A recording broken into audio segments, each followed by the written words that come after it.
Well, this is a cooking show, so let's talk about hockey. In the 1952 NHL playoffs, a team had to win 2 best-of-7 series to capture the Stanley Cup. The number of wins needed was 8. So the two brothers in Detroit, in support of their beloved Red Wings, hurled an octopus onto the rink, the 8 legs symbolizing the 8 wins needed. Well, the Red Wings went on to win the championship, and a sports tradition was born. With all that brings us today's recipe: octopus ragout with skillet-baked chorizo cornbread. This one will score with the fans. I'm Garret Schack, and that's what's cooking on the coast.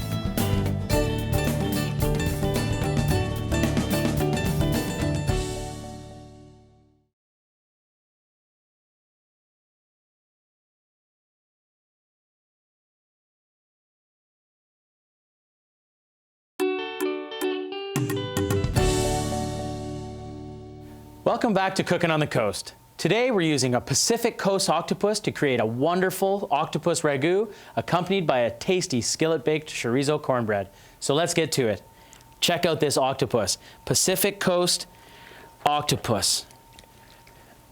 Now, these can be a little tricky to find, but I'll tell you what, when you do, boy, are they tasty. Look at that guy. 8 long, beautiful legs, all those suction cups. Really, really incredible. And guess what? This entire thing is edible. We've already had it cleaned, so when we got it from our fishmonger, we asked them to remove the kind of gut parts from the hood here, the mandible, and they've also removed the beak, which is an important part to note. Right in here, that's where it eats, okay? There used to be this really sharp beak down here. We've gotten rid of all of that, and now it's basically ready to go into the oven. We are gonna do this really simply in the sense that all we need to do is, with a nice sharp knife, pick up our octopus, cut it straight through. So there we have 3 out of the 8 legs. We're gonna get them into our heavy pot here. We need something really heavy that's gonna hold in all that heat. Right over to the pot. There we go. We want to try not to make too big a mess. Let's get one more of those 8 legs in there. Okay. Now these octopus are amazing creatures. They only mate once, if you can believe that. And when they do, they spend so much time guarding their unhatched eggs that they actually forget to eat, and they starve themselves. Now, lid on, and this would go straight into the oven. I'm gonna wash my hands quickly, and we'll get that in. So again, you notice we haven't added anything at all to this octopus. It's just going straight into the oven like this, and when it comes out, you'll be amazed. It's gonna go into a slow oven, about 250 degrees, and we'll leave it in there for about, size of this octopus, probably 3 solid hours. Okay, let's grab our cutting board and we'll get started. A few key ingredients to the ragout. We have onion, peppers, both red and green, some celery, and of course, some tomatoes. That's gonna make up the basis of this sauce. We'll start by dicing up some onion. The nice thing about a ragout, it cooks over a long, slow period of time, so you don't have to be too fussy with how you chop it, because most of these vegetables will all break down. So I'm just gonna give these a little, what they call a julienne, or a slice. There we are. We'll do up the next one. We got quite a bit of octopus there, so we may as well do enough onion to make it taste good. There we are. Okay, now we've preheated our pan here as well. We need a little oil. I'm using vegetable oil here because I want to make sure that we saute this stuff nicely. And vegetable oil has a higher smoking point than olive oil, so it won't burn. We get our onions in straight away. We're using a really nice Paderno pan here. These things are great. Wonderful heavy bottoms on them, and they're nice and flat and level, so they work perfectly on these induction burners that we have here. There we are. I'm going to let those onions sweat down just a little bit. Now, any good dish, onions goes hand in hand with garlic, so we want to chop up some garlic for that as well. The idea here is not to add the garlic too early. We want those onions to sweat out a bit before we add the garlic so that we don't burn it. And same thing, nice rough chop. We're not too worried about the look of this, this part of the dish. There we go. Into our pot. There, one trying to get away.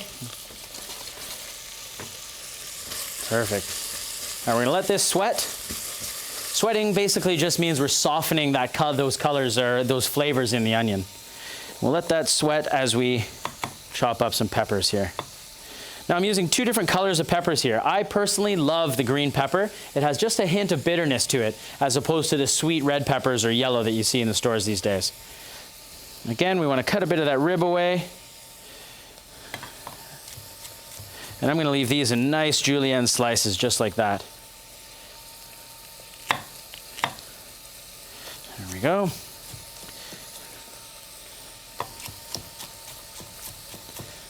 One more. Now the octopus is a really incredible creature. On this part of the coast, they have amazing defense mechanisms, let's call them, where they can actually change their color to suit their inhabitant. They can squirt ink out at their enemies. They move really, really quickly in the water by jet propulsion, and they also do this. They're really incredible at squeezing their bodies into these really tight spaces. It's pretty amazing. I want to know who the person was that first looked in the water and saw this 8-legged creature with suction cups and said, hey, that looks delicious, let's catch one and eat it. I'd like to know who that guy was. He was one brave man, if you ask me. Or woman, I suppose. Hey, we should be fair here. There we go. All right. And then the last thing we're gonna add to this, as far as vegetables go, or second last thing, I guess, is our celery. Got a couple of nice celery stalks here. Cut off the ends. Again, in most vegetables, you'll find that certain portions of it tend to be a little bitter. The leaves on the top end are bitter, and the bottom end tends to be a little bitter as well. Just chop it in half slightly, and then into our ragu. And at that stage, all of our chopping is done. There we go. And these are the basis of our flavor for this ragu.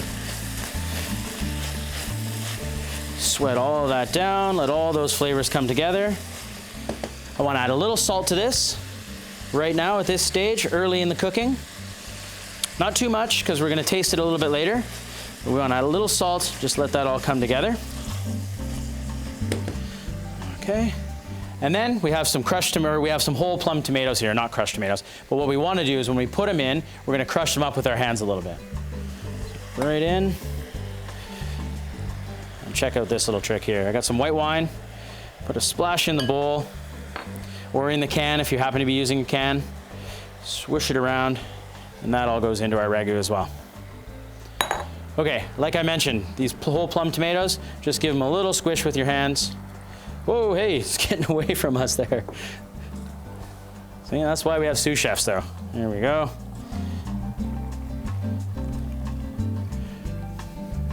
All right. We gotta let our ragu cook out. Again, this is a slow cooking process. So this ragu is gonna cook for probably 45 minutes, an hour, maybe longer if you have time. Turn it on to a slow heat and just let it cook away. We'll be back to finish our octopus ragu and chorizo cornbread later in the show. But first, right after the break, we're getting out of the studio. You'll wanna stick around for that.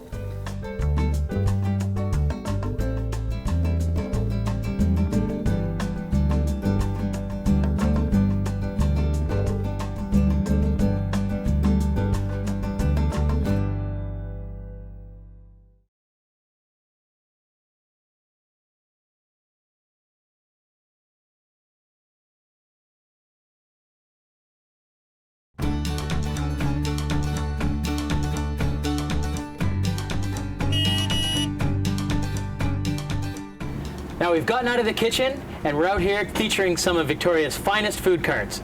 We're down here today with Wild Greens and Grains. Got Andrea right here from the food truck. Hi Andrea, how you doing today? Good, how are you? Great. Good.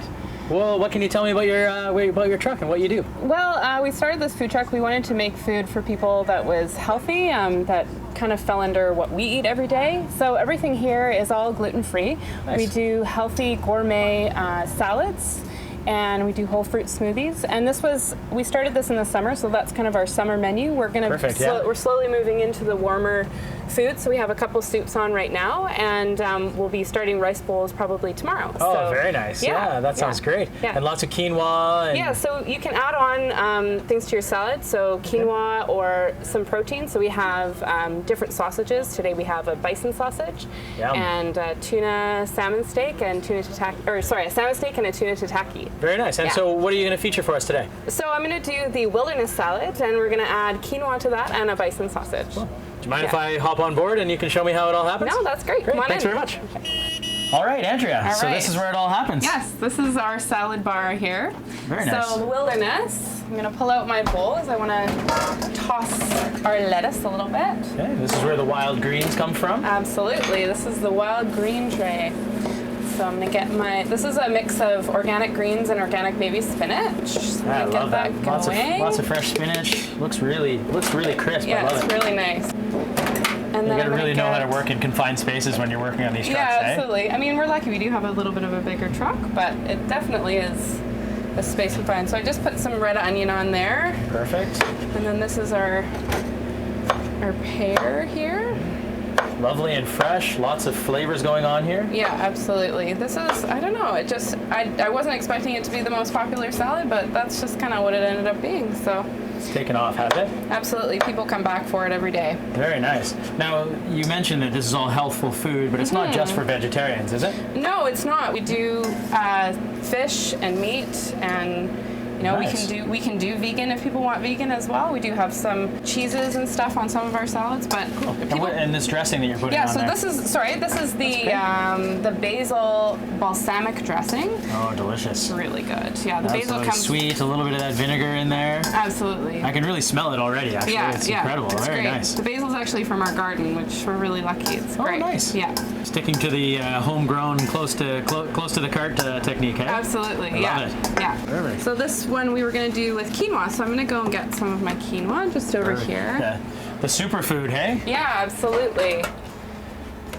Quinoa is so great, isn't it? And I Yeah. mean, especially for those folks that do stay away from meat, Absolutely. you really should add this to your It's diet. a great protein. It's really high in protein, and it just gives that salad a little bit more oomph to it, you know? And using a rice cooker. So do you do the quinoa in the rice cooker We right do. from raw? Yeah, oh, that's absolutely. cool. That's a great tip for home. If you ever want to do quinoa at home, grab one of those rice cookers. Rice cookers are great. They do almost anything. I think you can warm up soups in them as well and just keep things warm in it. So now I'm Nice. plating Getting all what those I have. pears, Yeah, absolutely. the sweet greens. I can smell the basil in that vinaigrette.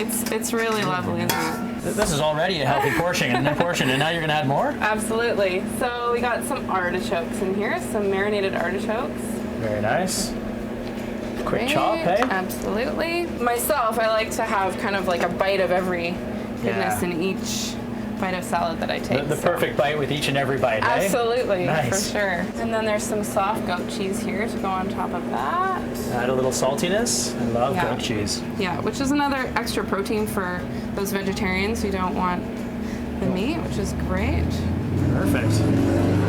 Oh, look at the colors in there too. The purple of the leaf lettuce, the green of that spinach. And then we Gorgeous. have a little bit of extra protein there. Oh, this is a complete meal. Absolutely. And then my partner Thomas works on these. This is our. That must be these are our painstaking. carrots. It's actually, he's gotten really, really good at it. He's really fast with it. At home, sitting in front of the TV, just carving out carrot leaves. You know, that'd be great. But he does do it at work, so it's good.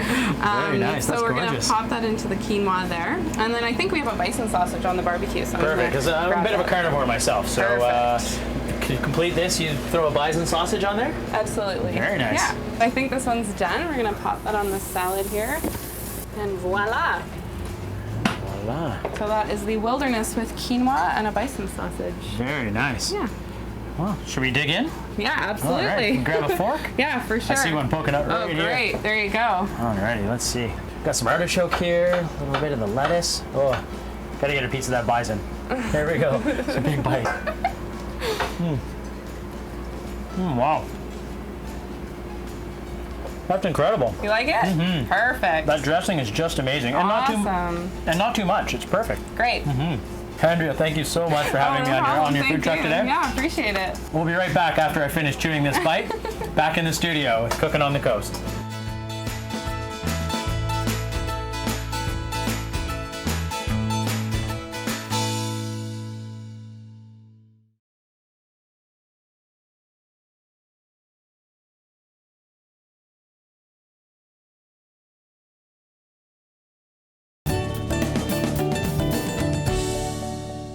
And we're back to the kitchen to finish up our flavorful octopus ragout, accompanied by a tasty skillet baked cornbread. The ragout is just about ready. Now, the cornbread. Of course, the major ingredient of any cornbread is cornmeal. First thing we want to do is incorporate our dry ingredients, baking powder, baking soda, and some salt. Mix those in there. Give it a little whisk, stir it around a little bit. We want to make sure that we disperse all of that baking powder and baking soda throughout the whole batch of cornmeal here. Okay, we'll set that aside just for a second. And in here, buttermilk. Buttermilk is the basis of any really great cornbread. Okay, crack the eggs. One, the garbage. Egg number 2. There we are. We have some melted butter. It's important that you just melt this butter slightly. There we are. And again, just whisk it all up together. There we go. Okay, incorporate it really well. Make sure those yolks get all cracked up. And now we'll just add the two together. Really simple.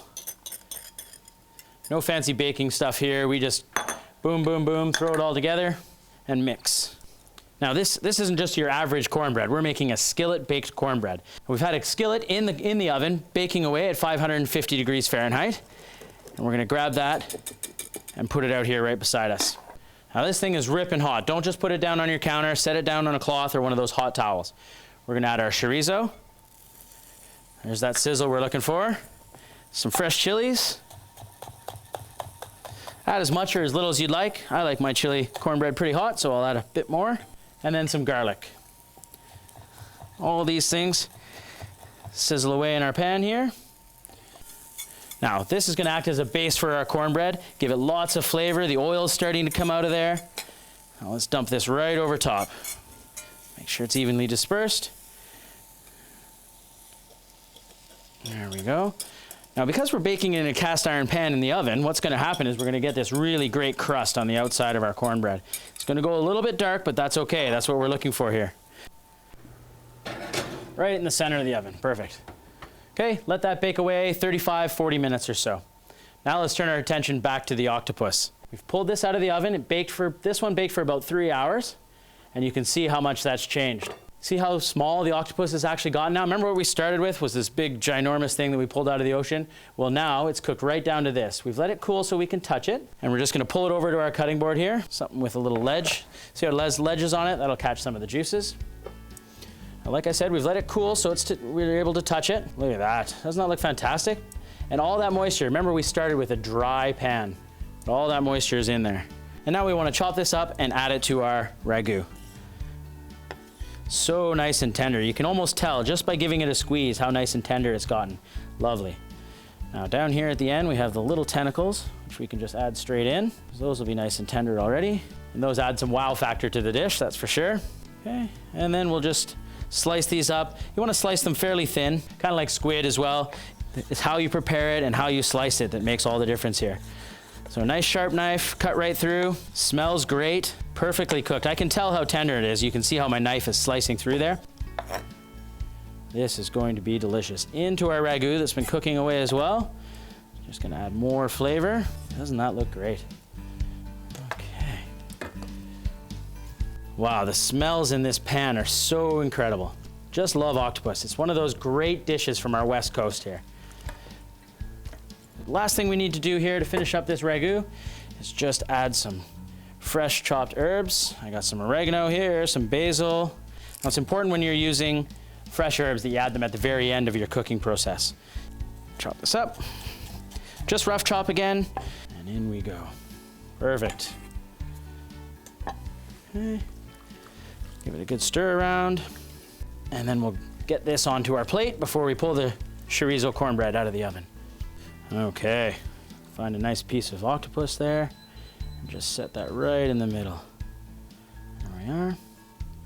See how that's all cooked down and all come together? It smells incredible. The colors look amazing. Oh, now let's grab our cornbread. We did one up ahead of time so that we'd be ready to go for television here. Look at that. You can see the golden crust on the outside, and watch when we flip this thing over. Oh wow, look at that. Like I said, we got a bit of a crust on the outside, right? But on the inside, we'll cut a nice little wedge here. On the inside, we have our gorgeous, moist cornbread. Tuck that right along the side. And I'll finish this just a little olive oil, because olive oil makes everything taste great. Look at that. Smells great, looks amazing. And there we have it. Pacific Coast octopus with skillet baked chorizo cornbread.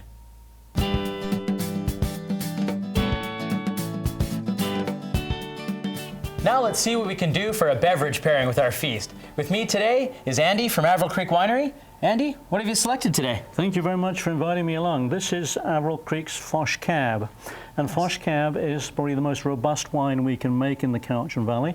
It's made from hybrid grapes. One's called Maréchal Foch, two others are Cabernet Foch and Cabernet Libra. Interesting. Now, we don't have enough heat units in the valley to grow Cab Sauvignon or Malbec or Syrah or any of the big Mediterranean reds, which would be so good with this dish, that we grow the hybrids and we make something that's very, very similar. Well, there's probably some folks out there that are wondering, like, well, this is seafood. What are we doing with red wine? Like, hold on here. Well, this is seafood with very robust flavors. Absolutely. You've got chili, you've got chorizo, you've got tomatoes, you've got the octopus itself, which is quite strongly flavored. You need something red. Absolutely. So kind of northern Italy influence here, right? So absolutely perfect, yes. Yeah. And last time I poured this for a Master of Wine blind, he actually thought it was a northern Italian wine. Oh, really? So it was great. Should we give it a whirl? Absolutely, we should. Now, you notice we've only got screw caps in Averill Creek because I'm not a great fan of cork. Interesting. Yeah, that's been a pretty heated debate over the past few years, hasn't it? It absolutely has. Look at the color on that. Looks spectacular. Nice, deeply colored. Very deep, yeah. Purple wine. Lovely. Big nose, lots of black currants, blackberries, herbaceousness, a little bit of butterscotch from the barrels. We aged it in barrel for a while. Very nice. Rich palate. And you're right, yeah, really nice and bold. I love that. But that's going to hold up well to this octopus, I think. Absolutely. Don't be shy, dig in. Thank you, I absolutely You're more will. interested in the wine. Hey, I don't blame you, it's delicious. Make sure we get a piece of octopus here. To me, food and wine go together. One complements the other. That's wonderful. That octopus is really tenderized. That's like 3 hours of slow cooking. Absolutely wonderful flavors and great texture. And with this wine, spot on. Perfect pairing. A Vancouver Island red wine and an octopus ragout. Hey, I can work with you anytime. It's a pleasure. Thanks very much, Andy. Check out our website where you'll find more information on today's show and maybe a few surprises. I'm Garret Schack. Thanks for watching, and don't forget to savor the flavor.